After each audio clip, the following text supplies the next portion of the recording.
بسم اللہ الرحمن الرحیم۔ آپ دیکھ رہے ہیں فلسفہ حیات اور ہم۔ دوستوں، آپ نے سوچا ہے کہ انسان ڈرتا کیوں ہے؟ کیا وجہ ہوتی ہے کہ آپ کہیں پہ بیٹھے ہوتے ہو اور اچانک سے کوئی زوردار آواز آ جائے تو آپ کے دل کی دھڑکن کیوں تیز ہو جاتی ہے؟ یا رات کے اندھیرے میں آپ کسی سنسان راستے پر کوئی سفر کر رہے ہوتے ہو تو آپ بار بار پیچھے دیکھنا کیوں چاہتے ہو؟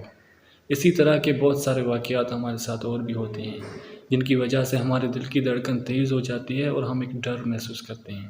آپ نے کبھی سوچا ہے یہ سب کیوں ہو رہا ہے اور یہ کب شروع ہوا اور یہ کہاں سے شروع ہوا؟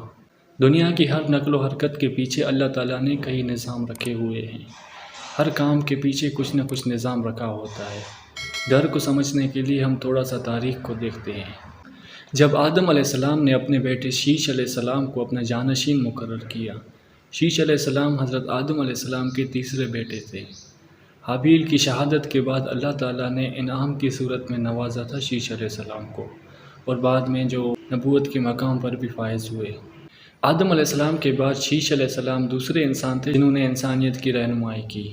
جب آدم علیہ السلام کا وصال ہوا تو شیش علیہ السلام انسانوں کی رہنمائی کر رہے تھے، اللہ تعالیٰ کے احکامات بتا رہے تھے انسانوں کو، لیکن اولاد قابیل اور قابیل خود جو کہ عیش و عشرت کی زندگی گزارنا چاہتے تھے۔ جب قابیل اور اس کی اولاد نے یہ دیکھا کہ شیش علیہ السلام کافی لوگوں کو جمع کر رہے ہیں اور زیادہ لوگ ان کی پیروی کر رہے ہیں، تو پھر قابیل اور اس کی اولاد نے شیش علیہ السلام کو ڈرانا دھمکانا شروع کر دیا۔ اور جیسا کہ قابیل ایک قتل پہلے ہی کر چکے تھے، تو اس نے جب ڈرایا دھمکایا شیش علیہ السلام کو تو اس میں ایک ڈر وجود میں آیا، کیونکہ قابیل پہلے ہی قتل کر چکا تھا، اس سے کسی بھی طرح کے ظلم و ستم کی توقع رکھی جا سکتی تھی۔ یہاں سے یہ ڈر انسان کے لیے وجود میں آیا، لیکن وقت کے ساتھ ساتھ اللہ تعالیٰ نے قابیل اور اس کی نسل کو تباہ کر دیا۔ پھر شیش علیہ السلام کو حکم دیا کہ انسانیت کی رہنمائی فرمائیں، اور شیش علیہ السلام انسانوں کو رستہ دکھاتے گئے۔ اس کے بعد شیش علیہ السلام نے اللہ کے حکم پر جنگلات کی طرف رخ کیا اور جنگلات میں شہر بسائے۔ وہاں پہ جتنے بھی سرکش جنات تھے ان کو مار بھگایا۔ یہاں پر یہ ڈر نامی چیز ختم ہو گئی تھی۔ انسان سے نہیں ڈر رہا تھا اس زمانے میں، لیکن انسان آخر کار گمراہ ہو جاتا ہے کسی نہ کسی بہانے سے۔ شیش علیہ السلام نصیحتیں اور اللہ کا حکم دیتے گئے انسانیت کو۔ وقت کے ساتھ ساتھ شیش علیہ السلام کی 7 پشتوں نے انسانیت کی رہنمائی کی۔ جیسے ہی زمانہ آگے بڑھتا گیا تو وقت کے ساتھ آگے نوح علیہ السلام کا دور آیا۔ نوح علیہ السلام کے دور میں انسان پھر سے گمراہ ہو گیا۔ کافی لوگوں نے طرح طرح کے بت بنائے، کچھ نے قابیل اور اس کی اولاد کے بت بنائے اور کسی نے کس طرح کے بت بنا کر ان کو پوجنا شروع کر دیا۔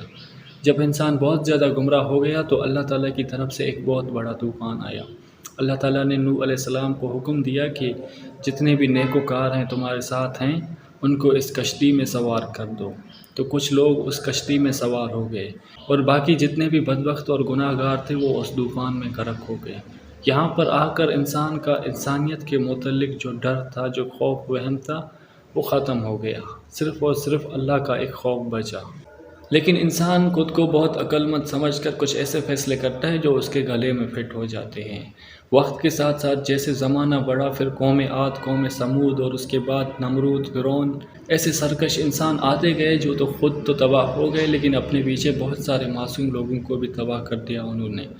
یہ جو اتنی ساری مثالیں دی جا رہی ہیں یہ کوئی کہانی نہیں ہے، یہ حقیقت ہے۔ ہماری طرح انسان تھے، وہ بھی اپنی ایک سوچ رکھتے تھے جو کہ گمراہ ہوئے، اور اس گمراہی میں وہ خود تو تباہ ہو گئے لیکن اپنے ساتھ کافی لوگوں کو انہوں نے تباہ کر دیا۔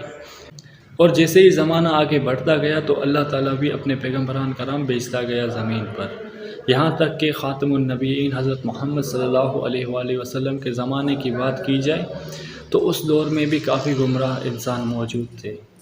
طرح طرح کے معجزات نبی پاک صلی اللہ علیہ وآلہ وسلم نے دکھائے، لیکن جو گمراہ تھے وہ گمراہ ہی رہے، وہ باز نہ آئے۔ ہر انسان کسی نہ کسی چیز یا کسی نہ کسی ہستی سے ڈرتا ہے، لیکن وہ سمجھتا نہیں ہے کہ سامنے والی چیز کون سی ہے اور کیا چیز ہے جس کی وجہ سے وہ ڈرتا ہے۔ یہ اللہ تعالیٰ کی طرف سے کچھ اشارے ہوتے ہیں۔ جب فرصت میں آپ بیٹھ کر دنیا کے خیالات میں مگن ہو جائیں گے نا تو آپ کے ساتھ ایسے واقعات ہوں گے۔ یہ واقعات دراصل کچھ اشارے ہوتے ہیں۔ جب بندہ بھٹکتا ہے تو اللہ تعالیٰ اسے کسی نہ کسی اشارے سے نوازتا ہے، اور اچانک سے ایسا کچھ ہو جاتا ہے کہ آپ کی دل کی دھڑکن تیز ہو جاتی ہے اور آپ سمجھنے لگتے ہیں کہ میں شاید ڈر رہا ہوں، لیکن یہ صرف اللہ کا اشارہ ہوتا ہے اگرچہ آپ اس کو سمجھ سکیں تو۔ ہر انسان دنیاوی خیالات میں مگن ہوتا ہے، اس کو کچھ احساس نہیں ہوتا آخرت کا، لیکن جب انسان حد سے زیادہ تجاوز کرتا ہے تو اللہ تعالیٰ اسے اشارے دیتا ہے۔ دعا ہے کہ اللہ تعالیٰ زمین و آسمان کی ہر حرکت و نقل سے ہمیں ہدایت سمجھنے کی توفیق دے۔ اگر زندگی رہی تو اگلے ویڈیو میں پھر ملیں گے، تب تک کے لیے اللہ حافظ۔